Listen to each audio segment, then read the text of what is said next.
Ladies and gentlemen, welcome back to the VoV podcast, Voices of Vic. Today, I'm talking to my man, Jay Mansukhani. So Jay, what he's done is created an app on the App Store. He's created an AI educational tool called ACID. ACID is incredible. Basically what it does is uses artificial intelligence to create flashcards to help you study. This is from kindergarten to grade 12 primarily, but it even helps for university students. I've downloaded the app, started creating stuff myself, so let me show you how this works. Okay, so we get into the app. As you can see, there's a bunch of content here already created by the users of the app. So I have a bunch of stuff here: linear algebra, recursion notes, we have loop invariance for math. It's a community, basically, is what it is. But you can create your own, as you can see here. The main feature of the app is a bot. It's an AI bot called Quizzy. So if I want to go in and I say, create 10 flashcards for grade 10 biology, I send that into the bot, because grade 10 biology, the last time I did biology was in grade 10. I'm not a bio student. Quizzy is going to generate these flashcards for me in under 30 seconds. So there we have it, grade 10 biology flashcard set.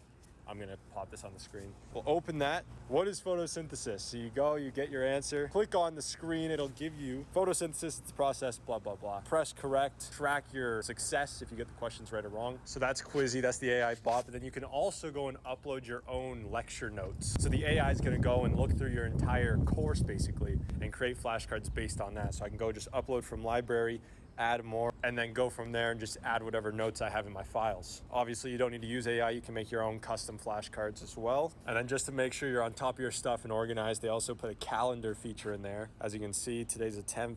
I have study bio 120 flashcards for my exam on Tuesday. So I'll make sure to get that done. And you just stay on top of your material. Go from there. You can do this for any subject. It is absolutely amazing. So if you have younger siblings that are in elementary school or high school that you think could benefit from something like this, even for university, I'm telling you, try this out. Go in the App Store. It's on iOS only. Go download the app. Let's get into the pod. Ladies and gentlemen, welcome back to the VoV podcast, Voices of Vic. We're here, episode 32, with my man, Jay Mansukhani. What's up? Nice to meet you. Nice to meet you too. Nice to meet you. It's been crazy times recently. We're getting into finals. Of course. I appreciate you making time for this. Of course. Final season's always busy. Yeah. But it's good to take a break and have a good conversation. So yeah. Absolutely. Let's not do this. So just to give you a quick intro, Jay is the co-founder of an edtech startup company called ACID, revolutionizing the space. Would I say? Yeah, hopefully. Hopefully, right? Hopefully. Fourth year computer science student, Yeah. and I just am excited to talk more about the app. You just showed me a video. You're in Times Square. Yeah, that was pretty cool. So we just got like a 15-second clip up on Times Square, which was pretty crazy. But I guess that was just it was just cool to post, see it around, get that feeling of like your app being blown on a big screen. Yeah. That was cool. Yeah, absolutely. So we'll talk more about the app, obviously. Of course. To start, I want to ask you more about yourself, personal stuff. Yeah. I feel like a lot of entrepreneurs you're seeing these days, a lot of like booming products have more to do with the face, like the person behind it, than the actual product. Yeah. So like you see a guy like Mr. Beast, for example. Yeah, of course. He's selling chocolate bars, Feastables, all this stuff. Yeah. People aren't buying it because the chocolate's so good. People are buying Mr. Beast. Yeah, of course. I mean, like, even if you look at like the Shopify collab, like it's just that there's just like leading everything into like, Mr. Beast's Feastables collection or like his clothing like line or whatever. 100%. But yeah, I think it's slowly changing into like more of like the person who's behind the brand rather than like the actual product. But sometimes I feel like in this sector in specific, when you build like products quickly and like try to ship them out, I feel like sometimes it really doesn't make a difference like who's behind. They're just like looking at the product more or less. Yeah. It depends, right? So if it's more of like an influencer product and you're looking at it from that type of way, like have you heard of this company called Stan? No. So it's like a influencer based, a TikTok guy from TikTok actually dropped out of Stanford, and he started this company, and like he spoke about his entire journey, like starting the company from zero, raising 5 million, and like he is the face of the brand. Like if you talk about Stan, he's like the first person that comes to my mind. So like I think it just builds depending on the sector and also. Absolutely. Yeah. So talk to me. You're from UAE. Yeah. You're so born there? I've been born and brought up in Dubai. Like Dubai is basically home for me. I'm actually from India. I'm Indian, but I've been born and brought up in Dubai. So if you ask me what home is, it's Dubai. And you're actually from Dubai, not like these guys who want to say they're from Dubai. No. I'm actually from Dubai. And like people just say like, oh, it's like a super rich country. Like you guys are the tallest building in the world. Yeah, I mean, to an extent, but not really. Yeah, that's fair. I mean, what I know from Dubai is that obviously you have the skyscrapers and you have like all the money there, but then there's also part of the country or part of the city even that's like, you know, a lot lower income and it's a harder life. Of course, yeah. Absolutely. But tell me, where'd you go to school? Why U of T? What kind of got you to this place now where you're, you know, fourth year entrepreneur? So to start off, like, I think for me personally, like, initially, like, from this education system, I was in a British school in Dubai. So, like, the curriculum was super different. Like, the whole focus was, like, not really, like, Canada, you know, schooling system. But I think it was so funny because I actually think it was my mom who was like, oh, you should go to Canada because there's a lot of work opportunity over there. And I was like, okay, sure. Because my whole plan was, like, US before. I was like, I'm going to study in US. I'm not going to study in Canada. Yeah. I was like, either, like, US or UK, like, for a bit. I looked at UK. I didn't want to go to UK anymore. Then I looked at US. I was like, okay, I'm just going to do my SATs and stuff, you know. From there, go ahead and just try to get into US schools. My mom came and she's like, you know, you have to go to Canada. Like, there's work opportunity. Because my sister went to US and she didn't get that lottery system thing, H1B. So she had to come back to Dubai. What is it, sorry? It's like an H1B visa. So it's like a lottery system to get a work visa. Oh, really? Yeah, it's weird. So, I didn't know that was like, a thing. So there's like a lottery system over there. And like, she didn't get it the first time. Yeah. So she came back to Dubai. And like my mom was like, you're not taking that risk. She's like, you go to Canada. And like I knew a couple of people who went here. They enjoyed it. UFT, I actually don't know why. Like I applied to a couple of universities. Yeah. I got into Waterloo and UFT and those were my like 2 picks. Yeah. Like I was like, it's either Waterloo or UFT.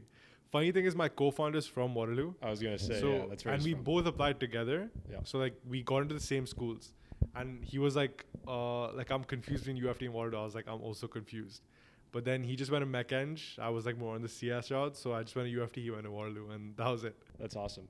So your co-founder, Pashan's his name? Yeah, Pashan, yeah. You guys have known each other for a very long time. Yeah. Ever since you were kids. Yeah, very long time. Be co-founders now, it's kind of a cool thing. Yeah, it is. I mean, like, it depends, right? So you have to kind of streamline it in a way where it's like you're not exactly like this. You don't have the same relationship when you work.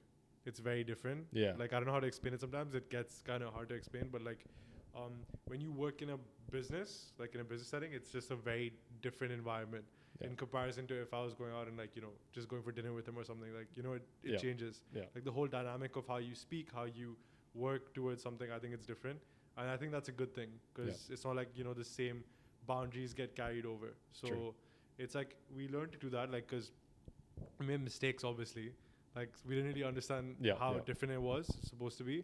But I think over a period of time, you understand, like, okay, fine, this is more serious. Like, you have to change your relationship here. It's not really the same expectation. Right. So that got a little bit better. Like, that we learned to do that over time. Yeah, I was going to ask you about, because they say don't mix, you know, friends with business, don't mix family with business. But for me, like, I understand the reasons. Obviously, I'm sure you and him kind of went through the motions of what that means, why people say that. Mm-hmm. But what do you think is the key to kind of being able to mix those two? Because for me, like, if I were to go into business with my brother, I feel like that would be the best partner to have because, you know, he's blood. Like, I feel like that's a trust that you couldn't break. Yeah, I agree with that. What do you think it takes? I mean, so trust is the biggest factor for a business, correct? Like, because you're thinking about it in a way where, like, this guy's not going to screw me over later on, right? And I think that blood is thicker than water. So you can think about it like if you're, you know, starting something with your family member, like your brother, you feel confident. Yeah. But I've known this guy since like kindergarten. So he's like a brother to me. Yeah. So it works the same way. And it was also like a decision we took like specifically because we realized, okay, we actually want to try to do this and try to, you know, build something special. And it's actually a good dynamic because I met the CTO of the company in UFT. Oh, really? So he's like a 5th-year computer science specialist. And I just met him in like a club setting somewhere. Yeah. And I was like, oh, do you want to be a like CTO? Like, is that an interest to you? His name's Alex. And shout out. Yeah, shout out Alex. So he was like, I'd definitely be down to do this. And then we interviewed him for like 2 months. Yeah. Like, you know, spoke to him a lot, tried to get to know him as a person as well. Because the same thing comes in, right? Mm-hmm. Like, this was more of like a shock because he was like a complete stranger. Yeah. And I just met him. Right. But we were looking for someone at the time. So like we kind of took the risk, but we tried to get a better understanding of who he was as a person, if he was trustworthy or not. And then like, you know, see if he fit in like the business and how we run it. Absolutely. Like when you're interviewing for a job, I think that whoever's hiring you, maybe like 25% is your competence. Like, can you Yeah. actually do what you say you can do? And then 75% is character. Yeah. Yeah. You need to know Yeah, the person, of you know, course, what of are their course. tendencies? Yeah. Will they stab you in the back? Yeah. All that kind of stuff. Yeah. But yeah, so you and him applied to U of T and Waterloo. Yeah. And was that like a decision where you wanted to go to the same place? Like, how has that affected It wasn't your guys' really relationship? it wasn't like the same place thing. I feel like it was more or less like so like to answer your question about the second thing, like I think it's better that we went at different universities. Got it. We had different experiences on each side. Yeah. And our connection base was different. That was a good thing. Like we made connections differently. So like he made like a solid intro to like Waterloo's like incubator Velocity. Yeah. So they're like super helpful. They've been helping a lot with, you know, whatever we need right now. That I wouldn't have got that intro if he wasn't in Waterloo. Yeah. Same thing with here. Like we got intro to like, you know, like incubators like DMZ over here, and like met a lot of people from that route just through me being here. Naturally. Absolutely. So I think the connection base is different, as well as like you get a good amount of space, because I think people don't realize when you're stuck with someone for so long and you're actually working on something, sometimes it's good to just like, you know, separate it out. That's and true. See how you feel. Yeah. And we work remotely, so it doesn't really make a difference, but I think it's just good to, you know, get that breathing room. So when we meet, it's like you're like on fresh on whatever you need to speak about. Absolutely. So it's good. Yeah. I was talking to my girlfriend about this the other day, of how in a household, like traditionally there was the man of the house. Yeah. Put that part aside. I think that it's important to have a leader of the house, right? Yeah. Whoever it is, I think that a leader is important. Do you feel ever that one of you kind of has a final say? Like your co-founders, how do you work out when there's a disagreement? Does someone can someone put their foot down, or how do you solve those issues? So I think it depends on each side of the business. So that's a different part, right? So I've always been like more gravitated towards the product technical side. Yeah. He's always on like the financial side. Got it. So whatever budgeting allocations, business operations we have, like he's the one to like take the decision on what to do from there. Yeah. For me, it's more like product. Like if Alex is working on something and like I want to see something change there, then I'll say, okay, this is how it should be. It shouldn't be that way. Got it. So it's more like, it's just like a good blend of like strategic, you know, mix where it's like, okay, he's working on this side, I'm working on this side. But if it's like a entirety of a company decision, it's always taken together. 100%. Like that's a boundary that we don't cross. Like it's just whatever we both agree on. Cool. There's a lot of wannabe entrepreneurs out there, Mm-hmm. right? I think that especially nowadays, I always say this, I am definitely one of them. I want to be an entrepreneur. Once I graduate, that's my plan. I'm not too worried about, you know, getting on this career path. I really want to make stuff for myself. But there's a lot of wannabes. You, I think, are actually getting to that point where you can fully call yourself an entrepreneur. You have a product ready to go. What separates someone from being an entrepreneur and being a wannabe? So, okay, I don't know, like this is a very controversial question to answer, obviously, but like I think it solely depends on like two things. Like I feel like I learned this mistake the hard way, because when we didn't have a product, we were like trying to reach out to like angel investors, and we were trying to like, you know, get you know, marketing insights out, like display like Figma images of the prototype. That for me was like a wannabe moment, because I had nothing to physically throw out into someone's hands and show them. So like this actually changed like recently, like maybe in the past year, because we entered this program called Build Space. Have you heard of it? No. So it's like a school where you work on your own ideas. It's really cool. Like, so they got into YC in like 2020. And basically what Build Space does is like they help people like create things and ship them very quickly. So they don't really help you, but they give you like this push, like through social media, they give you this push through like getting things out quickly. Like they taught you how to like iterate and just push out, like build in public and just be happy with it. So that's when we found out like a lot of change in the market.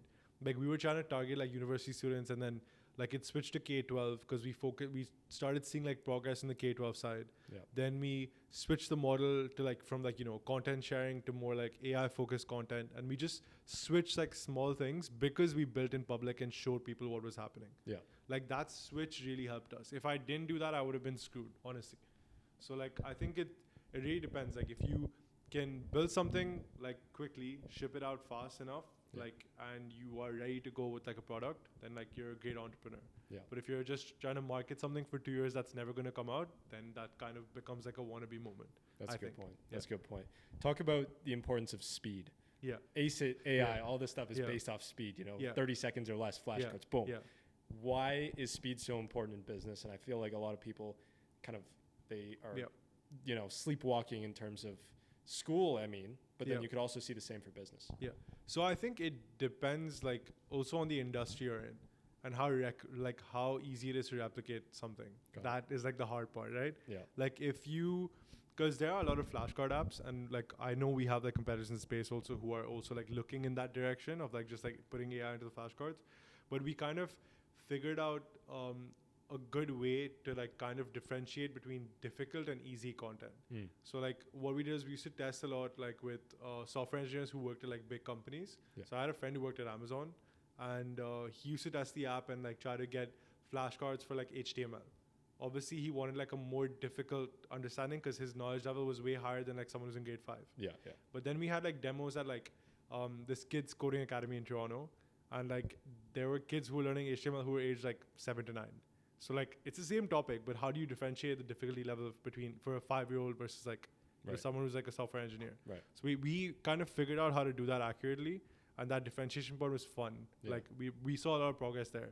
I also think it depends on your market, right? Like if you ship out something quickly, but like no one uses it, like what is the difference, you know? Right. So I think it also depends. It's like a good mix, but like we were happy with like the AI part of the platform that was shipped out pretty quick. Like that we focused on like pushing out fast, like just to see if people would like it or not, and they did. So like the other part of the platform took a lot of time. That was like a mistake on our part because we were really like hesitant to like push something out because I always had this impression that, oh, I put money into this, like so did like, you know, my co-founder, like what if it doesn't work right now? Yeah.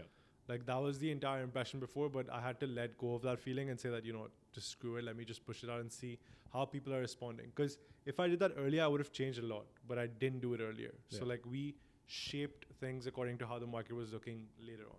And who do you go to test something like that? It depends, right? So like our market was K to 12, but like we wanted to hit more teachers and see how they felt about the product. So we literally just cold email. We used to actually cold call them. It was really weird. Like the script was basically like, hey, I used to like kind of sympathy them. So I was like, oh, hey, I'm a, you know, student from University of Toronto, 4th year student, like, and I'm doing this like super big research project, and like I'm gonna get a course credit for this. Basically, I say like, you know, this is like I just want you to know if like would you use something like this? Then I just describe the product. And then if they said no, I would say that like, oh, why don't we just come like to your school and show you like a 30-second demo and see how you feel. Like, so we did that with a couple of schools. We actually got like 2 customers from that experience, which was fun. But like that's like now the fun part is like, since we're out on iOS, shout out. So like now you can start like pushing it out a bit more. Absolutely.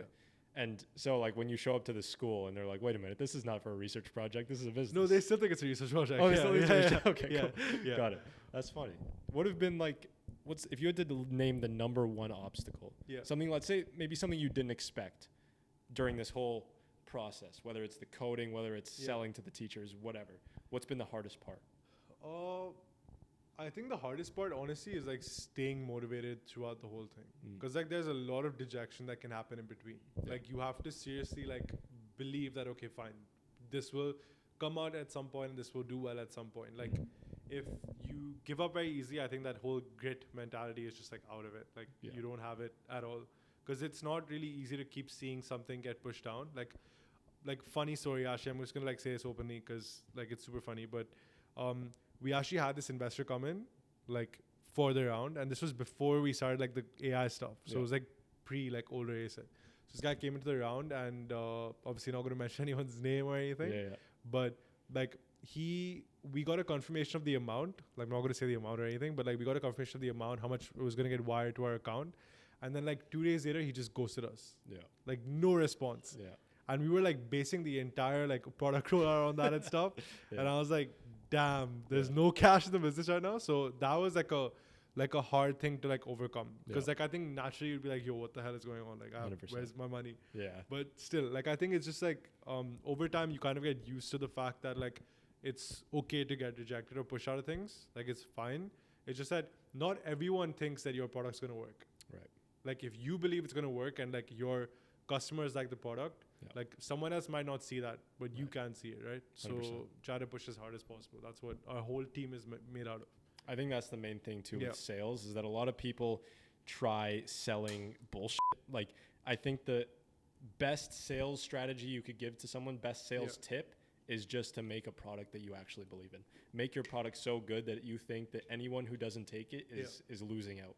So in our perspective, like it's also like if you make a product that you're so like think about that you're like, oh, it's gonna be so good. This is like a really great product. Yeah. Like, what is the limitation of good? What is like, how do you quantify what good is? Right. Because like if no one's used it and you think it's good, like it's a hard.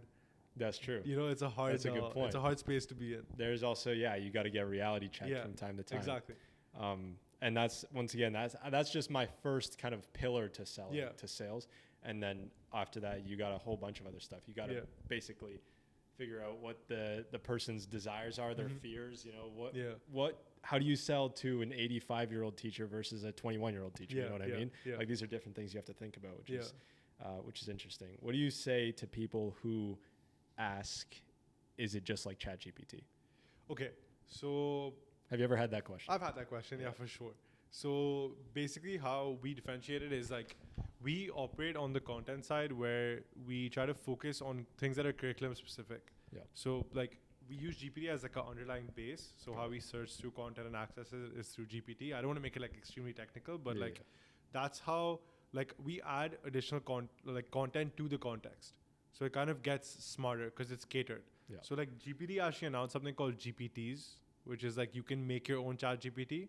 So it's kind of like you upload your own context of data and try to make it like for yourself. Yeah. But our difference is that since it's like translated like into an app already, when we approach teacher for like a sales cycle, like we'll just say that, okay, fine, like give us your content that you're working with in the school and let's try to like quantify it to make sure that everything works properly for you in your classroom. Yeah. So if there's something that's not in our existing database, we'll add that data onto it. Okay. Just to make it very specific to what they're teaching in the classroom.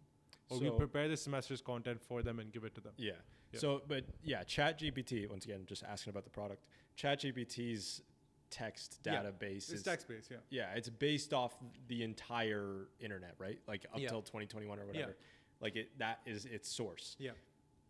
Would it be difficult for you, like your AI to do the same just with like one teacher's course material? Like how does that work? No, so like how it works is like there's like to answer exactly what like, so okay, let me just break it down a little bit easier. So how it works is like GPT's base of knowledge is like right now it's updated. So GPT-4 is up to like April 2023, around, give or take.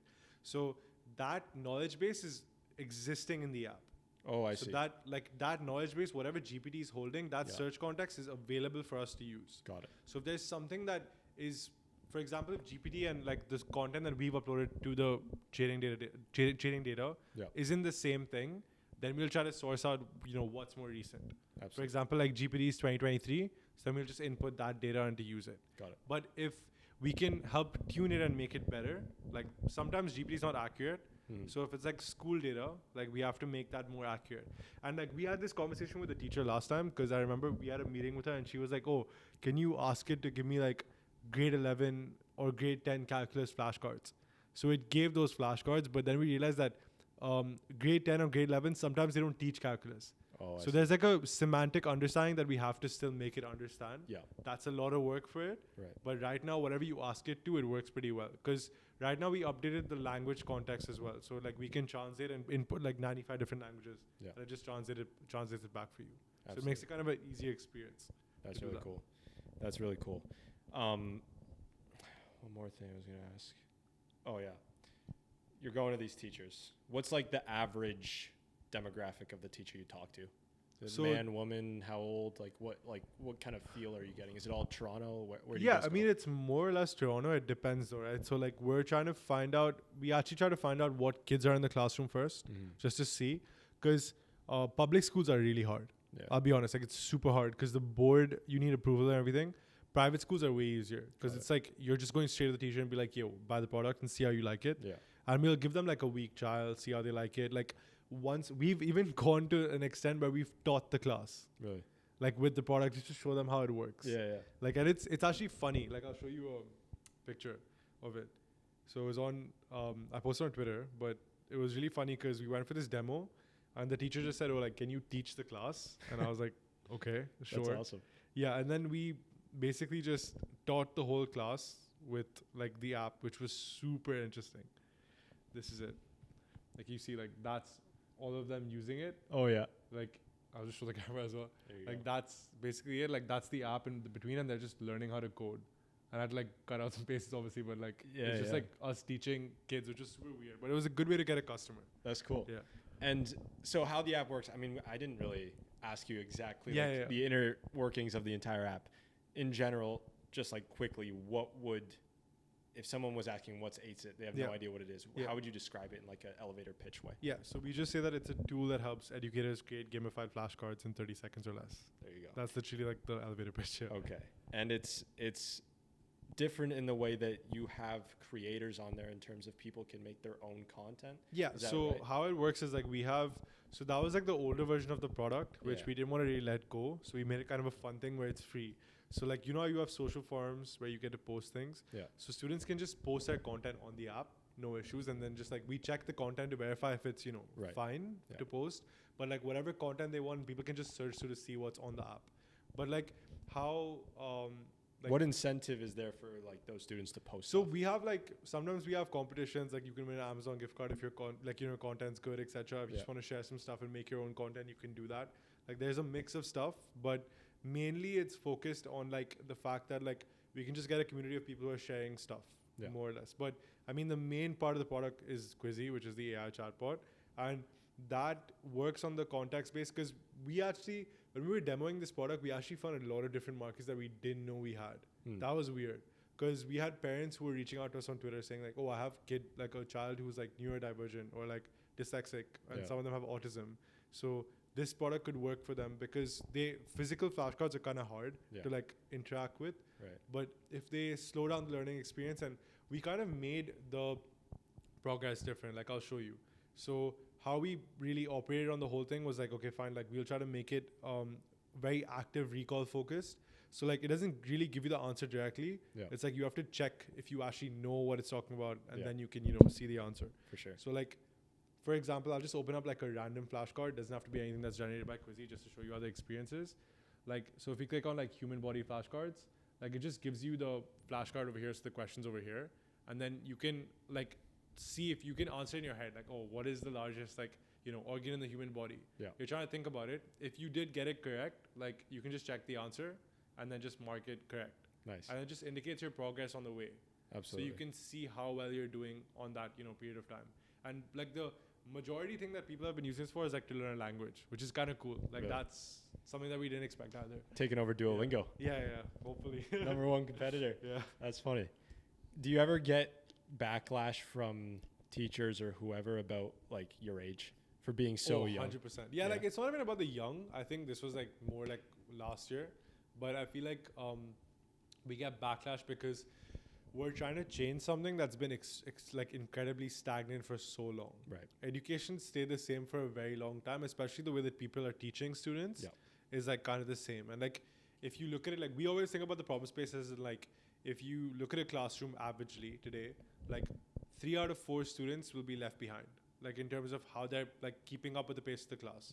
That's because like each of the learning style, even if it's a younger class, it's like it's not catered to them specifically. Yeah. So that personal content side is very bad. But like in terms of if we can create something which helps teachers make the content faster, make the content more engaging in terms of how the flashcard operates and how engaging it is to read, it gives them less time to waste on the content, more time to have that creative input for the student. Yeah. So we look at it in that direction. So yeah, the education system, that's a tough like industry to kind of crack, to break through. I feel like a lot of people have seen the posts of like, here's what a phone was in the 1920s, here's what a phone is in 2020. You know what I mean? Here's what a car was back then, here's what a car is now. And then you see the classroom in 1920s the same.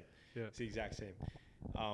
And if anyone has ever watched this podcast, they'll know that I definitely speak out against kind of like traditional education a lot, which once again is kind of stupid because I am taking part in traditional education. So there's a bit of arrogance there, but no, it's definitely interesting. What would you say to someone? And once again, I'm asking as like someone would definitely be thinking this question, even though this is not something I would actually think.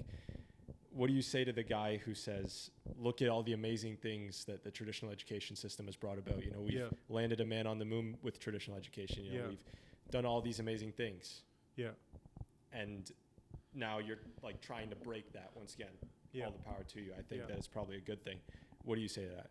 So we're not trying to like break the entire classroom Yeah. status, like Yeah. in terms of like where it's being taught, how it's being taught. I feel like it solely depends on them kind of changing the strategy with time. Like AI is a very prominent field right now. It's booming on many fronts, and even places where I thought that it wouldn't be used, it's being used to a very high extent. So like I know Google announced something called Gemini yesterday as well, which is like a GPT competitor. Like I don't know if you heard about this. What is it? Well, how is So it different? It's like the context space is much larger. So the way it understands information is also like, there was this demo, it was really cool. So they put like a camera on top of someone on a table, and they basically asked like the AI, so Gemini, to basically interpret what the person was doing. So he put like a paper, and then it just said like, oh, he took a paper, and then he drew like a line.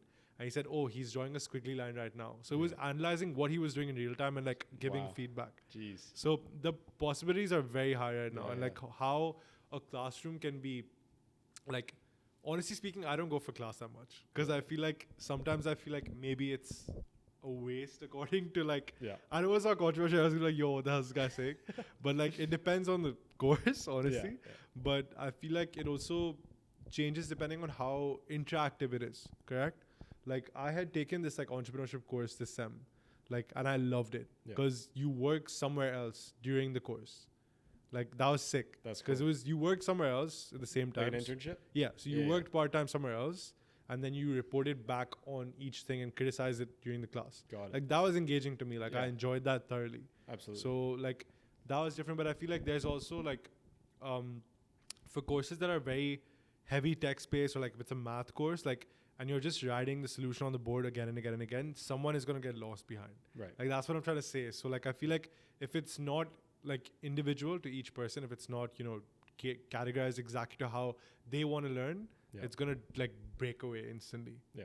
So it depends really. I'm taking Bio 120 this semester. I'm not a bio student. I'm an econ student. Yeah.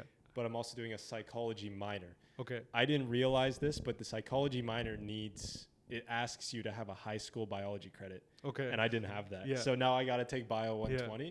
And I was sitting in lecture, and I was talking to my friend, and I was saying, like, this professor has one of the most interesting topics, evolution, which I'm super interested in. Yeah. I love evolution. Just thinking about how that could be a thing is crazy. It's so funny because my roommates argue about like how evolution is all the time. It's so funny. Yeah. So I talk about it sometimes on here. Like I think evolution's real, but I also think it doesn't disprove God. Of course. It's kind of like that. Yeah. So they have the same exact debate. Like it's like, oh, one person's like, it's scientifically proven. Like this is like the exact structure of how like, you know, your mankind was made. Yeah. And the other guy's like, nah, it's just this. So it just depends. It's funny to watch though. I'd be. It's interesting though. It's interesting. Yeah. I'd be a good mediator with these two. Yeah. I agree. I think so. Yeah.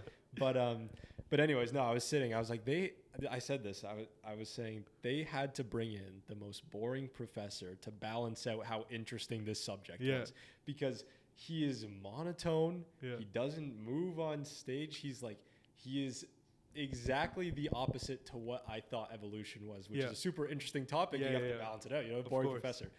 Long story short, because I know you can't get away with anything, and I literally, to my friend, I was like, I shouldn't have said that. That was rude. Yeah. I shouldn't be talking shit to this guy. I've never even met him. Yeah. I shouldn't say it. Anyways, long story short, I'm whispering this during the whole class, because like, whatever. He's disinterested in me. It's not ace it, you know. I'm not like constantly on the ball. I'm bored by what he's talking about. So I'm whispering. And I'm having this whole conversation. We must have been talking for like 40 minutes. And we're like 35 rows back. Like this is Con Hall. Yeah. Huge. And we're way in the back. And I'm whispering this whole time. And then there's a quick pause in the lecture. And he's like, can the people in the back please quit the conversation? And I was like, who's he talking to? Who's talking around me? Yeah. And then people start looking towards us. I'm like, no way this guy from all the way there heard me whispering like that. So I knew it. Anyways, at the start of the lecture, you shouldn't talk shit about people saying that they're a boring professor. Of course. Because you're going to get caught. And I did get caught.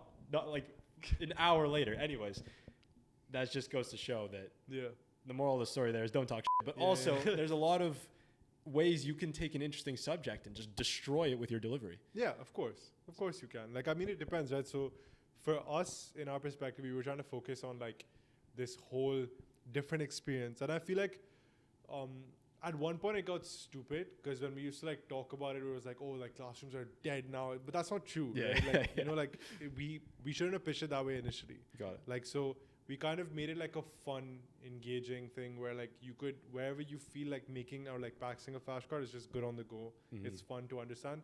And I think it's simple. That's the like easy part, right? So when a product is like super simple, I felt like when people we spoke to tend to enjoy it more. Right. So that was more of the direction we wanted to head in.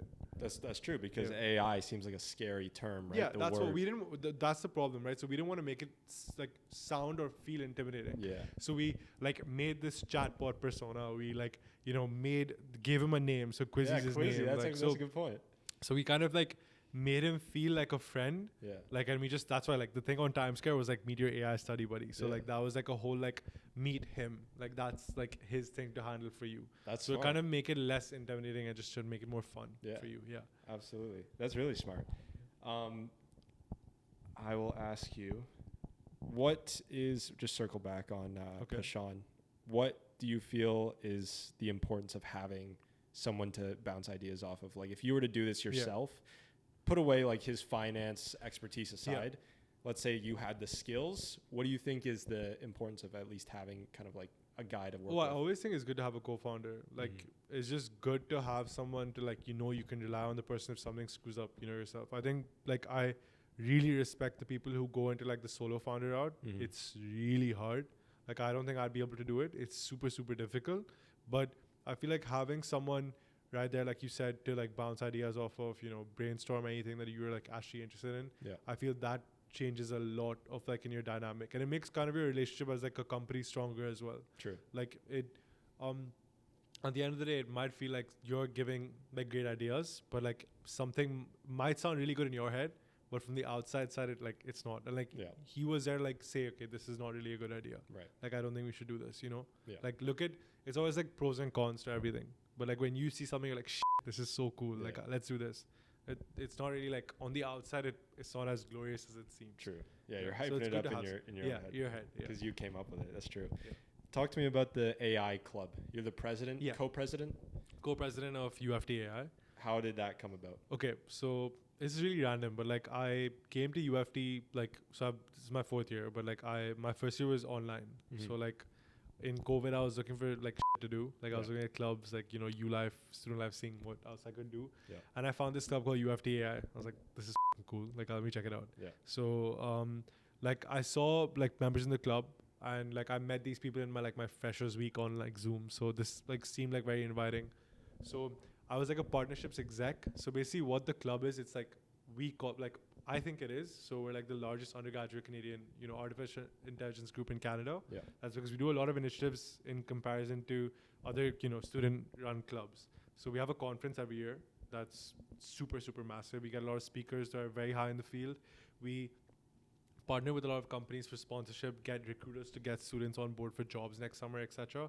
So, and we also have this like machine learning competition called Project X, which is like we invite schools from all over the North America, and like this year we have Harvard, UPenn, a couple of great schools as well that are participating in the event, and they like do a research paper on a topic. Like so this year's generative AI, but like on computational efficiency. So how like a system won't waste as much energy when it's doing something.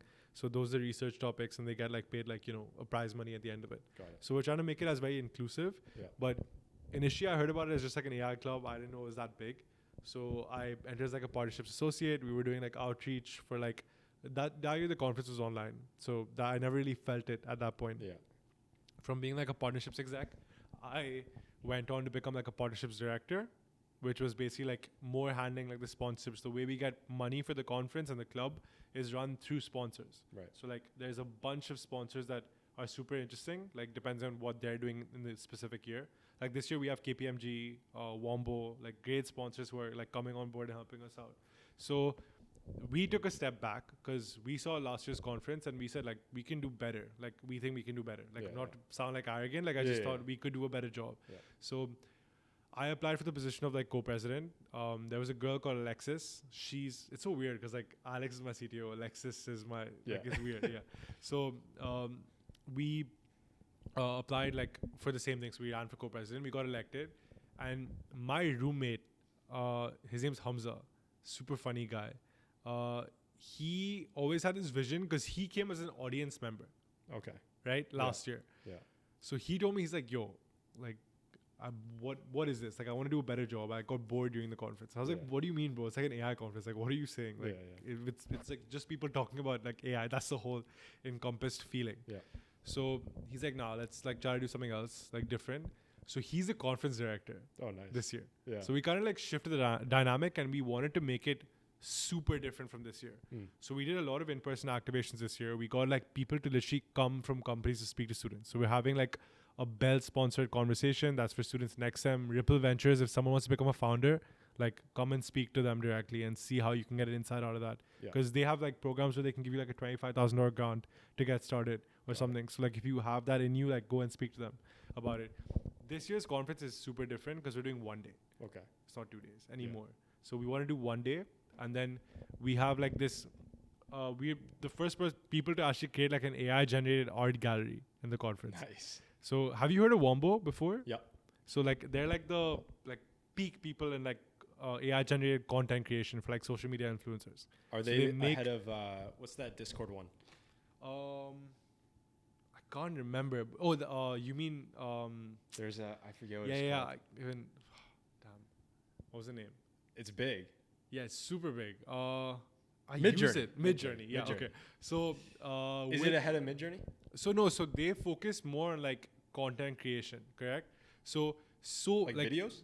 Yeah, I'll show you. So Oh, the funniest thing ever was like I cold emailed the CEO for a partnership, and I didn't Of know Wombo. that. Yeah. Oh shit. So I just cold emailed. I was like, yo, we're trying to raise more money. I think you guys would be a great partner. Like, because I didn't want to hit like these big corporate companies. I wanted to hit like these fun companies who just raised like, a $10 million round. Yeah. And like they're ready to like throw their money at something like, fun. Yeah. And that would obviously get their name on as well. Right. So we looked for companies like that.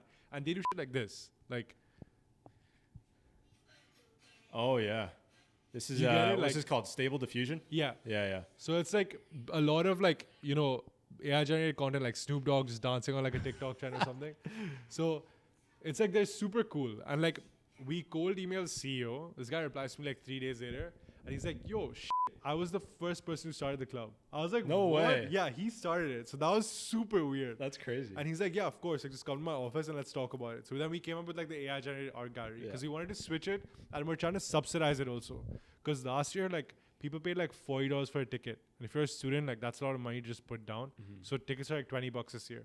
And we're giving you everything like food, access pass, networking. That's like sick. we're subsidizing everything just to make it more inclusive. Yeah. Yeah. That's so cool. I can't believe that. I used Wombo for a YouTube video on this channel actually. Yeah. Okay. Because I made this whole video about it was a city, it was a mythical city called Asfra. Basically what it was talking about was the idea that I think that in university there are 3 types of students, there are 3 types of people. And anyways, long story short, I'm not going to go through the whole story, but it's cool how you can kind of, this is the new age, you know what I mean? Of course. AI is now taking artists' jobs. Yeah. How do you feel about that? Do you think that AI is actually taking people's jobs away? Okay. So I Because feel it's like given you yours. Yeah, but I feel like it depends, right? So I feel like if you're positioned right now to use it effectively and you apply for something in that field, like, and you know how to use it, they'd pick you over someone else. Got it. Like, it's actually pretty funny, like, the way companies are moving towards it. Because, like, obviously there's a lot of hiring freezes because, like, it's for things that are automated, like, they can just, like, completely, like, take it away, Right. which is fine. Like, that, it's expected. Yeah. But I feel like if you look at it from like a perspective of like, a business analyst or like, for example, like a product manager, like they've started taking on new roles like AI product manager or like AI business analyst. Like it's weird. Like when I was just like very confused when I saw it like off like a LinkedIn post or something that day. And I was like, what the hell is this role? Yeah. Like it's so random. And the whole thing is based on you knowing how to better your prompts. Like, like prompt engineering has become huge too. That's a new term I just like heard of a couple weeks ago. So it's prompt so weird. engineer. It's so weird how it's going on. Like it's technically it's smart because like how you stable a prompt now like can build or break like an entire company. Because like especially for on the coding side, like we used GPT and like Copilot a lot, like to understand. But like if you screw up in the way you speak to it, it doesn't really work. Right. So like there's a way to like kind of push it towards like a certain direction if you want like a surface level answer that you can take and like implement. Yeah. So it's weird, but like it was just a fun experience seeing like how people are adapting the job market. Yeah. But it is bad right now. Right. Like people are just kind of like, I know PwC had like a 25% hiring freeze because they're just using AI to like handle their audit now, which is crazy. Yeah. But like, it's just, I think there's more opportunity to like create these micro generative AI companies for like small problems. Yeah. I think that a lot. Yeah. Like auditing like is such a big market.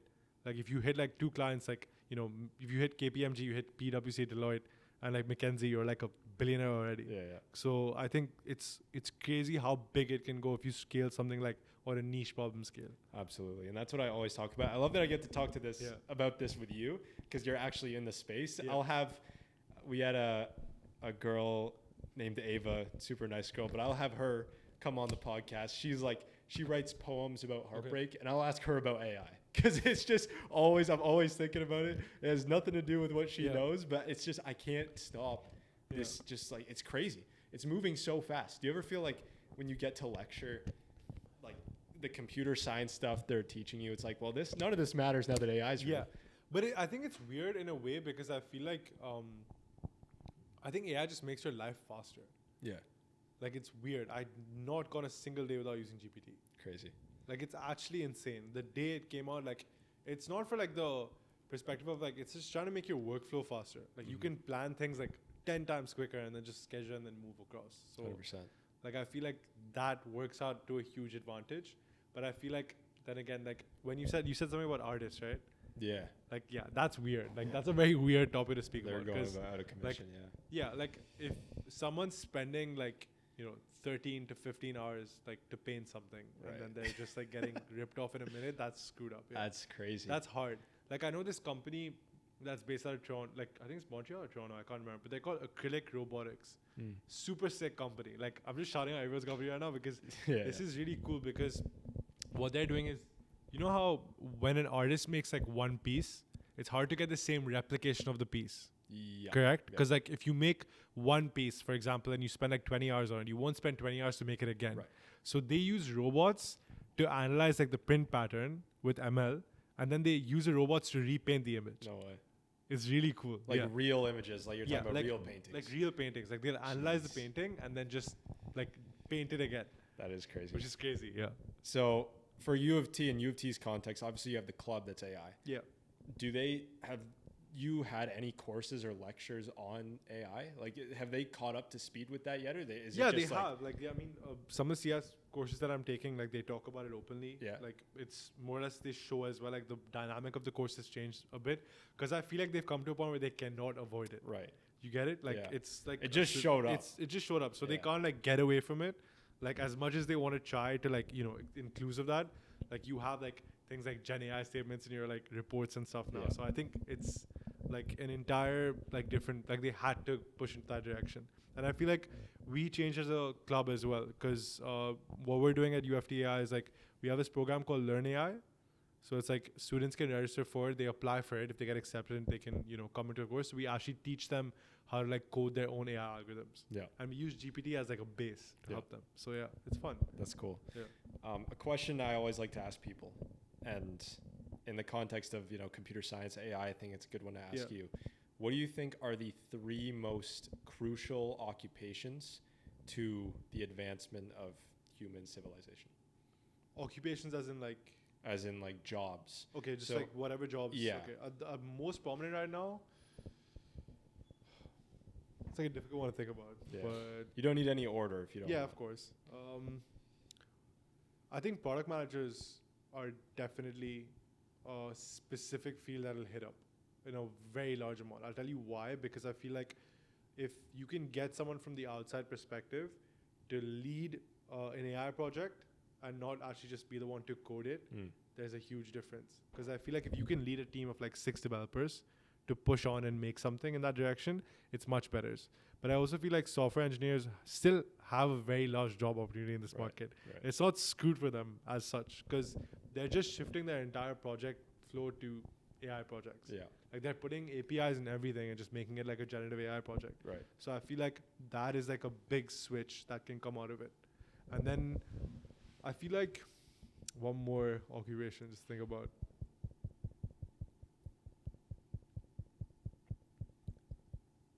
I don't know. I feel like I'm interested to see where prompt engineer goes. Yeah.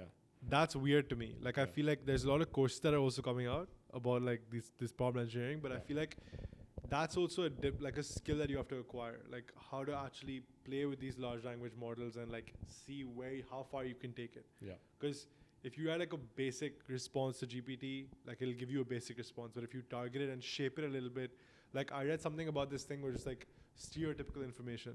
So like if you want to know something about, like for example, I saw these people on TikTok were using it actually to get more views, which is really weird. Yeah. So like you have this Excel sheet of your like TikTok content, like you can get it from online. There was a website which does it. Yeah. But with that Excel sheet, basically what you can do is download all your like post timings, number of views you've got, etc.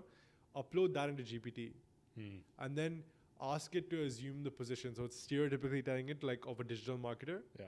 And then like it analyzes the CSV as a digital marketer. Right. And then gives you like the best times to post, best view times. So it's weird, but like I think that's how it can go in that like direction. I find it interesting that you list 3 occupations or positions that are all like in the AI or computer science space. Yeah. Do you think that like that computer science is where it's at? Like that's it? Like for me, when I think of 3 occupations that are most crucial, I think of like engineer. Okay. That's computer engineer, or just regular engineer. Like doctors, and then I think of farmers. Yeah. So I think of a lot, like these are old time, positions. I like my thought process was like but then again, like you can see it going differently. Like hydroponic farming is becoming very big right now. Right. Correct? You're not going to need, that's a good point.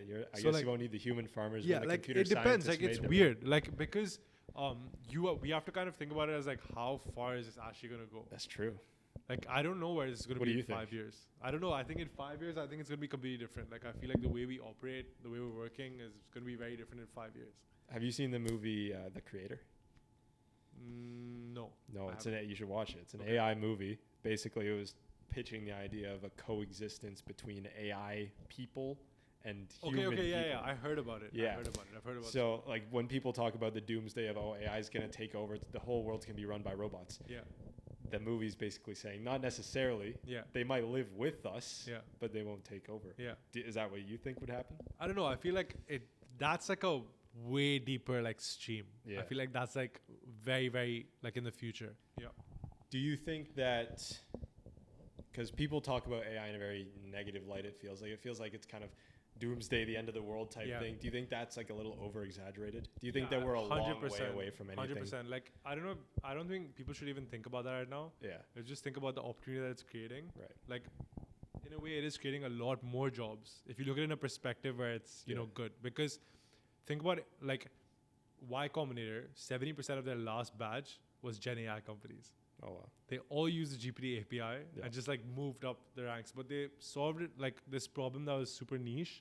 All these companies are going to hire more people anyway. Yeah. So it's creating jobs in a way, I feel. What do you think about AI and music? That is like a weird That is also a weird one. Yeah. Yeah, Drake, that is a weird one. Drake songs. Juice WRLD's now got more songs with AI because he's dead, but there's a robot Juice WRLD out there. Yeah. That's tough. I mean, if it sounds good. Yeah. I don't know. You know what I mean? Weird. It's weird. It is weird. What do you think? It's a weird feel. I don't know. Like, I feel like, I don't know. It's really weird because, like, I think it just kind of discredits them in a way. The musicians? But it's kind of cool to see how people can experiment with it. That's the cool part. Yeah. I mean, there's a really good song that my brother showed me of Plankton diss track on Mr. Krabs. Okay. Which was good. Yeah. But no, it's tough. You see that there's like these pop stars that are AI like things getting signed for however much money. No, so like I told you about BuildSpace, right? Yeah. So these guys created like one of the guys from the last batch, I can't remember what they were called, but they created like an AI music agency. Music agency? Yeah. So like, what does that look like? Like it's like you can hire your own artists, etc., but everything's AI generated. It was really cool to see. And then that one guy that I told you about, who created this like platform called Musicify. Yeah. Like, bro, this guy grew like so fast in 6 weeks. Yeah.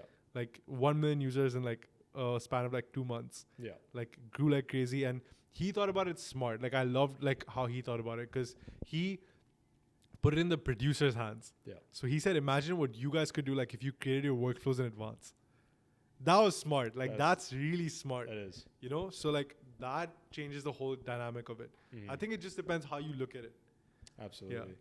But like I don't know if I'm gonna be listening to like AI Jake music anytime soon. Yeah. So stick with actual I don't know, artists. we'll see. We'll have to see. I like my my human music. You know, John Yeah, Mayer. yeah, of course. John Mayer's the best. Got a few other guys. That's my Yeah. main one. But Is that your yeah. favorite artist? favorite artist for sure. Okay. What you like? Who? Drake. Drake. Jake, Yeah, Drake's Drake. top, like, Yeah. I give you like top 5 is just Jake, J. Cole, Kendrick. Yeah. Yeah. Those are my like top 3 out of everything. Sweet. What is success to you?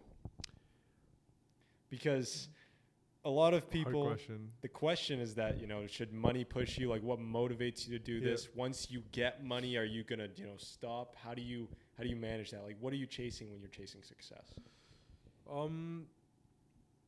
Like I always think about this like being financially free, like doing whatever I want. Yeah. To the point like that's when I feel like, you know, you're successful. But I don't always think about it in a money perspective. Like it's not even about the fame or the money. It's more or less like that I'm very content with what I'm doing. Yeah. That is like good level of success for me. Like I think if I was stuck like in a corporate job for a very long time, I would eventually burn out completely to the fact that I was like, I don't want to do this anymore. Yeah. I feel like I'm happy working for myself and I want that opportunity. Right. So I'm going to try to chase it as long as I can and then like see where it goes from there. Absolutely. Because I think like I love it. Even my co-founder likes it. So like it's just a good environment to like, you know, have it. We were talking about this the other day. We're like, yeah, we'll open an office in Waterloo, you know, have it, you know, run from there, Yeah. peek it out from there, see what happens, etc. Like Yeah. that is like kind of like that would be success for me. Just seeing Absolutely. that happen, like growing to the fact where like I'm financially independent with what I, you know, have. Yeah. I'm not looking for too much. Yeah. That's success to me. I'm okay with that. 100%. And Yeah. I think freedom is a good way to measure success because Yeah. you see a lot of these guys, like they'll sign, like you look at professional athletes, even if you sign a big contract, but you cannot talk about certain issues. You know, Of you're course. kind of silenced on things.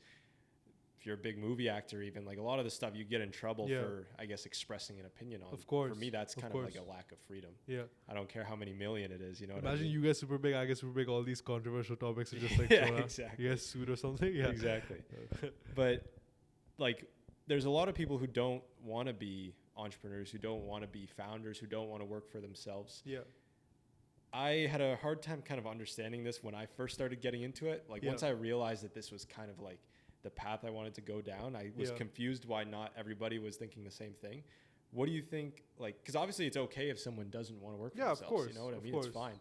But what do you think is like that mindset? Like what prevents someone from going into entrepreneurship? I think it's way less secure too, right? That's true. Like it's not like you're like, It's let's risky. say you get like a job at Google, like Yeah. you're kind of set on like, you know, I'm getting paid this much a year. It depends. Like for us, it's like, shit, do I get to pay myself this month or like, do I have to like push more money into the business? Right. Like, so it depends. Like, I think if you like that, like that hunger, it's more fun. I feel like for us in perspective, I feel like it's just fun because I've worked at startups before. Yeah. Like I've kind of learned that like iterative approach to like building and shipping quickly, but like I worked in many startups before, so I understand like the culture that I've seen. Yeah. Like most notably like working out of DMZ for like a while, like in Toronto, that's TMU's incubator, and they're super huge. Like they're university ranked, like pretty big. When I went to the office, I was like, shit, this is the coolest thing ever. Like they have like a snack bar, open fridge, like, you know, lunch every Thursday, everything. Yeah. So that was like a cool like switch, but that's not really what it's like. Right. Like it's not like it's over glorified because they're huge right now. So you know, they've got close to like $1 billion in funding. So Jeez. so like for them, it's like not gonna affect them that much. Mhm. But I feel like in the startup space in general, I feel like you have to be really comfortable with like your choice. If like you choose to go down this route, like it's not like a like easy stable route. Yeah. It's like a hard come up. But I feel like once you're up, it's like that's the best It's feeling. the best. Yeah, absolutely. That's the best feeling. Because I think the best feelings come from, you know, risks. Yeah. You know what I mean? course. Like with the risk, obviously there's a huge chance, maybe not a huge chance, there's a chance it's going to fail Yeah. and you're going to end up below all the people Yeah, who yeah, played of it course, safe. But of then there's course. also the chance that you win. Of course. Of which course. I think that, I think that's the hardest part about it though. Like I think the fact that you have to live with your decision of taking that risk is hard because you like have put your time into it, you've put your commitment into it and saying that, okay, I'm going to do this now. Like, and I feel like that's the problem with people. Like if you like it's stressful in a way where like if you feel like you can't take something not working out for a period of time, shit happens. Like you have to kind of like keep a calm mind about that. Yeah. And that's why I think like Pashan's helped me a lot as well. Like I'm more of like a person that's like, shit, this is not happening like right now. Yeah. Like this needs to push out. Like he's more like, just chill, it'll happen. That's good. Like you need both of you though. That's a good You know what I balance. mean? That's the same. Like if you just had, if both of you thought like Pashan did, then the business would probably not work out. But if you both thought like you did, it also wouldn't work out. Yeah, you need that's kind true. of It's like a good those. mix. Yeah, exactly. Yeah, absolutely. Well, this has been a good talk, good conversation. Once again, appreciate you doing this. No, of course, 100%. I think what you guys are doing is super cool, and I really enjoyed the conversation. I appreciate it. It was more like a casual conversation. I didn't really feel like a podcast. It was just fun. Absolutely. That's what we try for. No. Is there any final thoughts you want to share? Plug your app, anything. Just go ahead. Yeah, of course. Okay, so follow us on Instagram at ace.it. aceit.inc, which is ace.inc. And download the app. It's on iOS right now. If you're an Android user, we're sorry. We're trying to work on that. iOS was just super painful for us because we had like 15 different versions get like rejected because of these small guidelines. Jeez. But right now it's up, it's fixed, it's running. So go and download it. If you guys want to email me, I'll give like, the card of my email to put in like the description or something. You can just send me an email if you guys have questions or like you want to start your own company and you want advice. Like I'd love to help out. For sure. Awesome, man. Yeah. Appreciate it. No, thank you so much. I appreciate it too. Ladies and gentlemen, that is Jay Mansukhani. Am I pronouncing that right? Yeah. Okay, fine. cool. Sorry. Should have asked at the start. Yeah, that's okay. That's okay. That is episode 32, VoV podcast. Subscribe to the channel. Like the interview. It was great. Follow us on Instagram and TikTok at Voices of Vic. And we will see you next Sunday. Peace out.